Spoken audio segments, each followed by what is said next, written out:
Welcome to the future of the editor. I'm Missy. I work in product design here at Bubble. I'm Ramsey, one of the product designers here at Bubble. And I'm Kate, a product manager. And we will be hearing from these lovely human beings in a few minutes.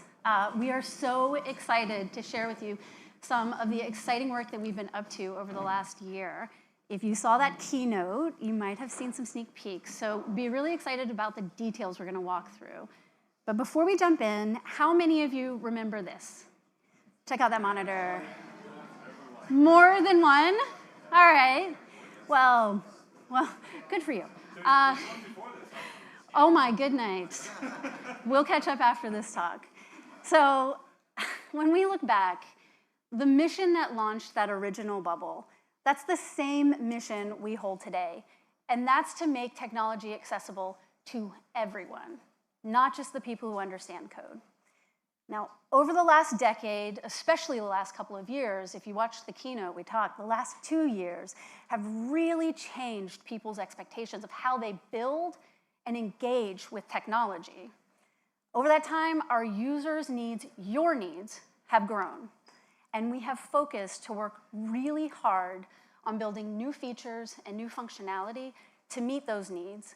And in the process, we've built one of the most robust tools out there to build, launch, and more importantly, scale real products.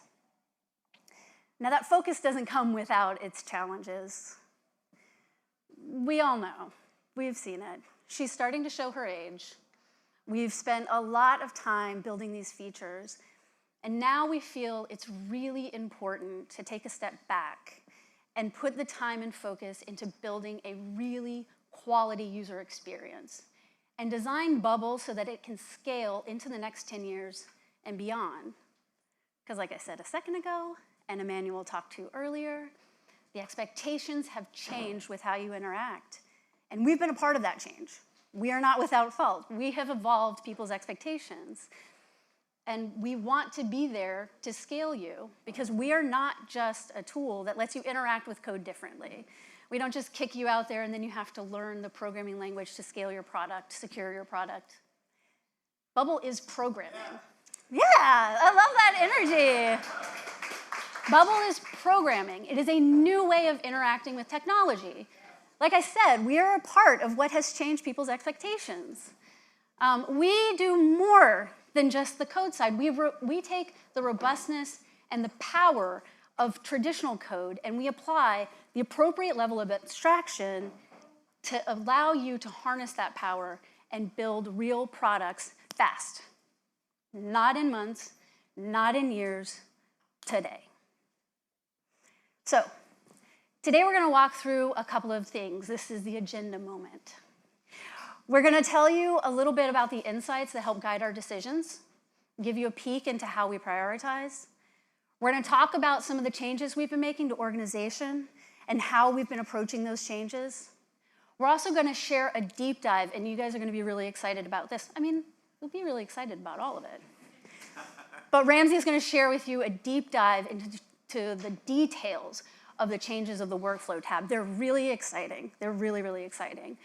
And finally, Kate is going to walk you through some of the reflections. These are previous launches that we've done in the past and learnings that we're taking into the future with us to inform how we launch and engage our users and customers in the future. So let's jump in. Let's start with principles. I'm not going to walk you through all of them, but I will highlight a couple of them. Canvas First really talks to our want to focus the building experience right there on the canvas, give you access to the tools and features and functions that you need so you can stay in the flow and get your building done. Don't say it, show it. Talks to employing iconography, imagery, colors to start to reduce the cognitive overload of the interface and really embrace that WYSIWYG experience. Everything. We want you to have access to all of the tooling, just not all at once.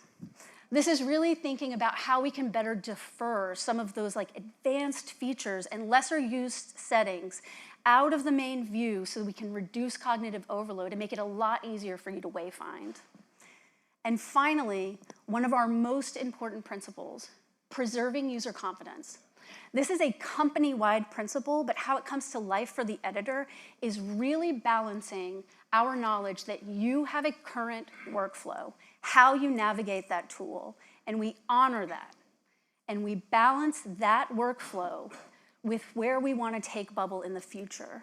And that means we're engaging with you to understand what your workflow looks like and not leave you in a place where you feel lost in the interface, or at worst, stupid.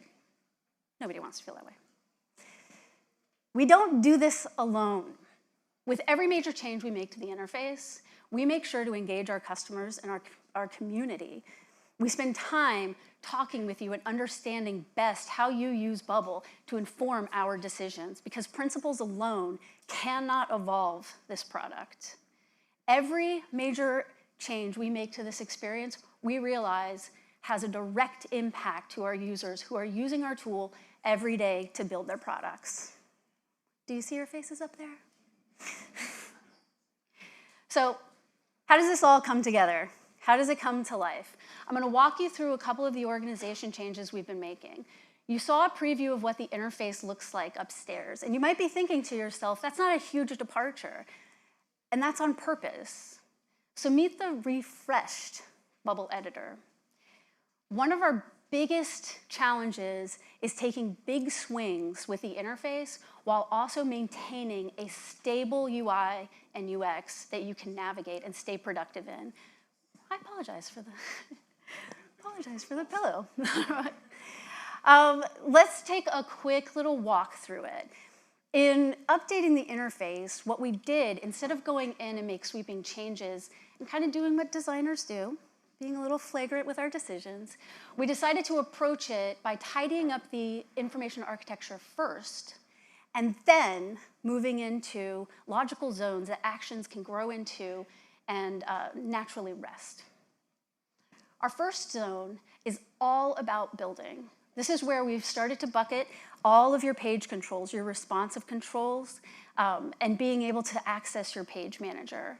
This is really important because it puts it all in one place, and it will help your wayfinding. Next, we know that knowing what dev environment you're building in is very important. That's why we put it front and center. Wayfinding for this will not be a problem any longer. And then moving to the end, this is go time, y'all. These are your final checks. This is your troubleshooting, your previewing before you launch that product that is going to change your tomorrow. Finally, I did not do a build for this one, so squint your eyes. On the bottom left, that's you. Right now, that's just your account settings and how you're going to access help. But in the future, this is going to be where you talk to Bubble and Bubble talks to you. And that is vague on purpose. We also wanted to tackle the page manager. So there are some really big, exciting updates here. With a larger With a larger surface, you're able to manage those incredibly complicated applications really easy. We're adding filter and search options to let you get to the places that you're going to fast.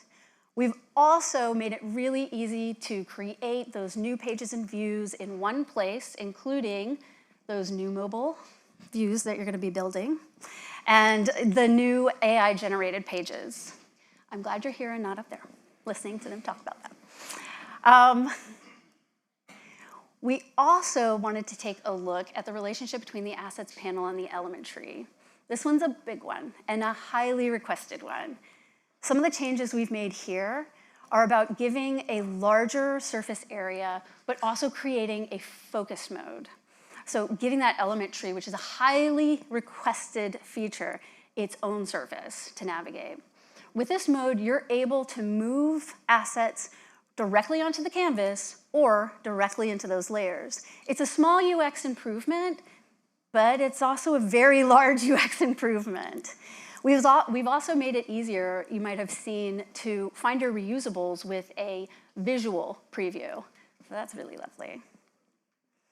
So all of this is coming together to really set Bubble up to be a flexible, scalable surface that we can evolve, but we don't evolve it alone. We evolve it with you, and we keep you in our conversation. So I'm going to hand it over to Ramsey to walk through some of those really exciting workflow updates. I won't lie, they are a little more exciting than organization. But organization is very important for setting us up. Thank you so much for your time.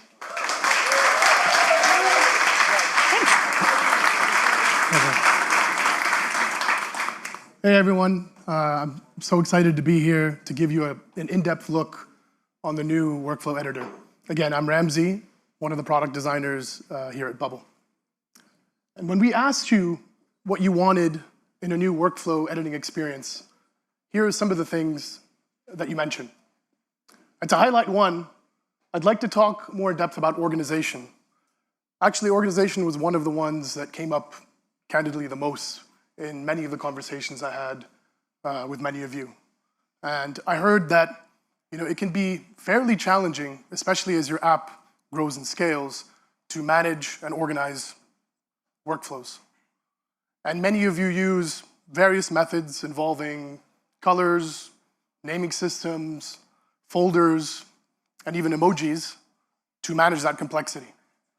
Actually, I'd love to know, raise of hands, who uses emojis in this room to manage and organize their workflows? A good fair share of you. That's good to see. So in any event, we wanted to dig into this topic of organization more. And so we spoke more in depth with many of you. So for example, when we spoke with this group of users, some of whom are in the crowd today, we spoke with them about the front end, and they mentioned that when trying to navigate to a workflow that is triggered by an element that maybe triggers several workflows, it can be really hard to find the workflow in question from the workflow tab itself. Certainly you can use the element inspector to navigate to the workflow in question, but you don't do that from the workflow tab specifically because of how hard it is to navigate to that workflow. Similarly, when we spoke with this user who was actually in the front row today, he mentioned that when creating chained backend workflows or backend workflows that are triggered in a sequence, you have to name them alphanumerically in order for them to show up in the right order. I'm sure many of you use this method. Or you can use folders, but folders are hidden under a side panel. It's not that convenient to reach and use those folders because of the decoupled nature of the experience that we have today in its current state.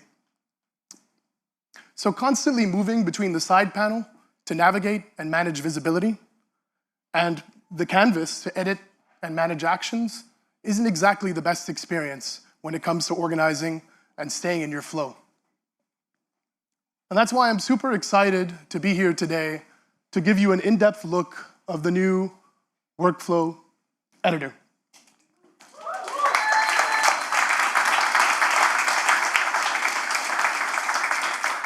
Thank you.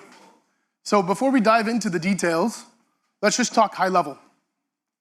You'll be getting a new side panel that will make managing and organizing workflows easier.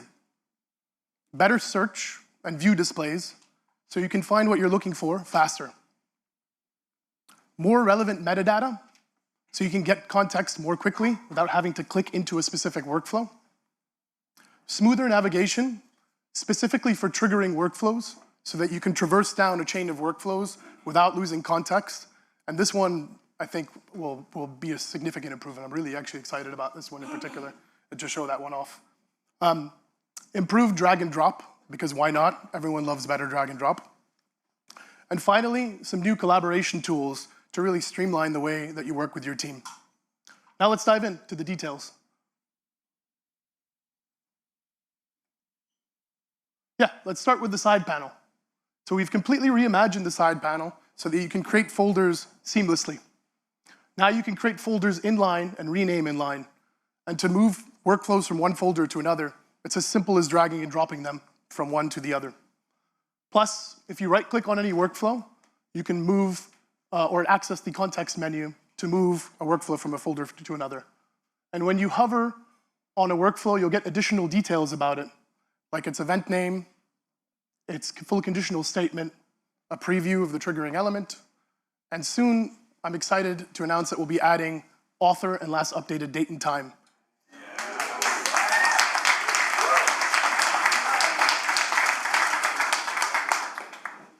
We're introducing a new View As feature, which will let you see your workflows in 2 different displays, by folder, which are the user-generated folders that you all create, or by event type, which are the corresponding event types of any workflows that you create on the front end.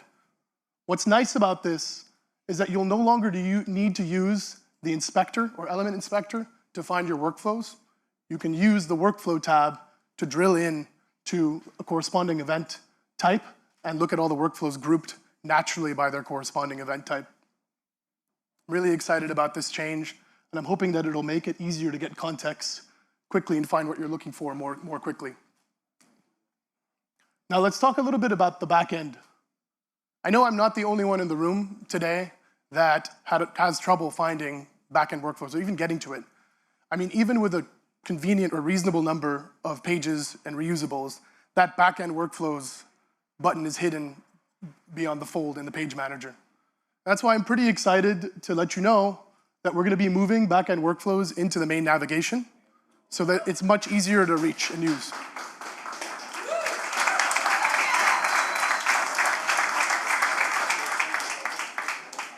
And also, back-end workflows is getting the same redesigned visual treatment that the front end is so that you can move smoothly between the two. And also, we've made significant improvements to the way that you search. Now, when you search, you'll get a nice highlight of any of the keyword results that match. Plus, this also extends to actions as well. And you'll see the highlight in the canvas as well, which should make finding whatever you're looking for fairly easy.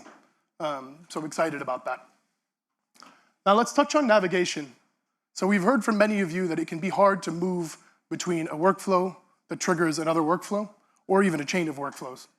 Oftentimes, you'll lose context, and it's hard to get back to where you were. I know we have the Edit Workflow button that lets you go from a triggering action to a triggering workflow, but it's very hard to get back to where you were. And that's why I'm excited to announce that when you hover on a triggering action now, you'll see more metadata about it, like the parameters that are on it. Plus, there's a way to get to the triggering workflow. And you'll also see all the references or workflows that trigger the one you're looking at. There's also always going to be a back button, so you can go back to where you were. So if you're 5 layers deep, you can always come back to where you were. I mentioned drag and drop. I'm pretty excited about this small but mighty improvement we've made to drag and drop in the redesign. Drag and drop is just much better in the redesign. Now it's much easier to insert actions before or after existing ones. Plus, drag and drop is just smooth. You get real-time feedback when you move actions in the canvas. I think you're all going to really like the way this redesign feels. Now let's touch on collaboration. I've heard from many of you that it can be pretty hard to find when there's a note on a particular event or any of the subsequent actions on an event. And that's why we've made notes much more visible on workflows. That number represents the aggregate count on both the event and the subsequent actions. So you can get a tally of the number of notes that are on the workflow as a whole. Plus, when you hover on any actions now, you'll be able to quickly see if there's a note on them, making it easy for you to keep up to date with what your team is up to. And finally, there's a View Notes button so that you can access all of the notes on a respective workflow with one click away. And one more thing on collaboration that I'd like to touch on that is certainly small but mighty. We're making it easy for you to share your work with your team by exposing a selected action URL parameter directly in the editor URL.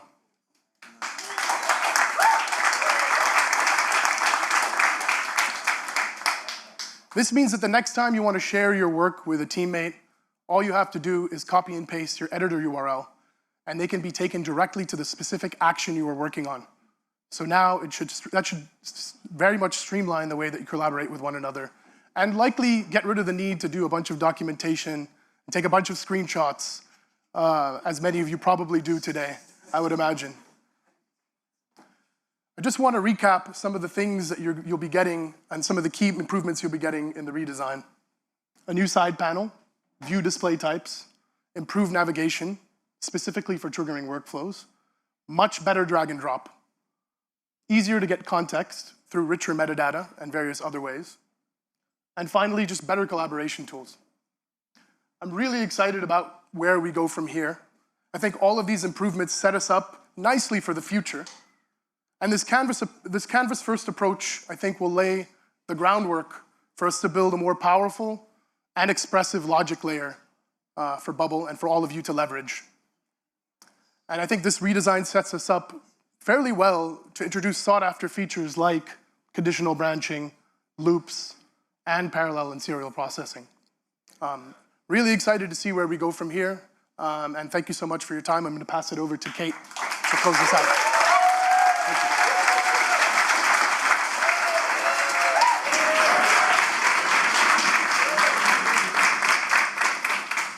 Thanks so much, Ramsey. Wow, it's kind of hard to follow that when he has so many exciting things. I'm Kate, one of the product managers here at Bubble. Really excited to dive in today and talk about some of the specific insights we've heard from you over the past year when we rolled out all these changes to the editor and how we're taking that moving forward. So we're using all your insights to guide our next steps in all of our releases.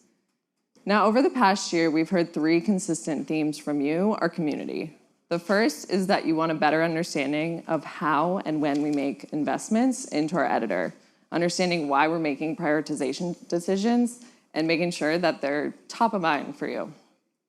The second, as all good users are, you want more rapid releases to our Bubble editing experience. So consistent delivery and making sure you have time to adapt to those changes. And third is that you want more clear and concise communication when it does come to these rollouts, making sure you have all the context you need so that you can adapt and understand the impact they have to you. So over the past year, we've seen some changes to the Bubble editing experience. In the design interface, we've seen changes to the visual edit toolbox and the elements tree. And today we went over the workflow tab changes that Ramsey talked about. And soon you'll start to see our investment into data organization. Now, these lay the foundation of our focus. But what about how we prioritize within these surface areas? The first thing that we look at when we're shaping, designing, or developing are user pain points. So these are things that as you're working every day, you're maybe grunting at your screen or thinking about all the things that you want changed in the Bubble editing experience. The second are going to be those design principles that Missy talked about earlier. These are things that help guide our decisions when we're thinking about the UI and UX of the editor. And the third is the future of the language. So those are those conditionals and loops Ramsey was talking about. So with any of these new surface areas that we're getting out, we want to make sure that we can seamlessly add new functionality. So we're not doing another redesign or a new refresh to the editor. It just adds in really easily and becomes super user-friendly. So rapid releases. You definitely want more things to the editor, and we want to make sure we're delivering them to you. So we're going to do this through a phased approach. You've already seen Visual Edit Toolbox and Elements Tree, but we'll gradually be getting out more and more to the editor over the next year as we push on this modernization effort. But that also means that some of the tabs are going to look a little stylistically different than others while we do this. But be patient with us because it's really important that we balance consistent delivery with giving you time to adapt to these changes. This is a big thing we've heard over the past year is, we really like the new improvement, but you gave us no time to adapt to this or understand how this impacts our team. And change is hard. We know that. And for the millions of users that we have across the world, there's really never a perfect time to disrupt your user flow. You're working and we get something new out, but now you have to adjust to this change. That's why opt-in periods and open betas are going to be the key to this. And I'm super excited to announce the new workflow tab is in open beta right now, this moment.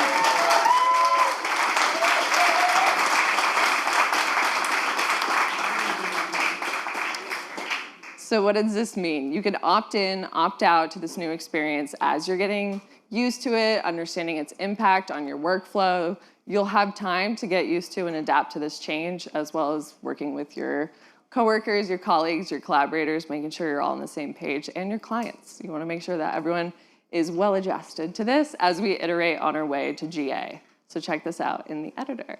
And last thing, how do we keep this momentum going? It's really important that we're taking all of these learnings and providing you with all the context you need to be prepared for all the releases that are gonna come out, because workflow is just the beginning. This year is just the beginning. So that's why with early access programs, more detailed release notes, and our community webinars, we've been having a few of those this year already, we wanna make sure that we're giving you sneak peeks into what's on the roadmap for the editor.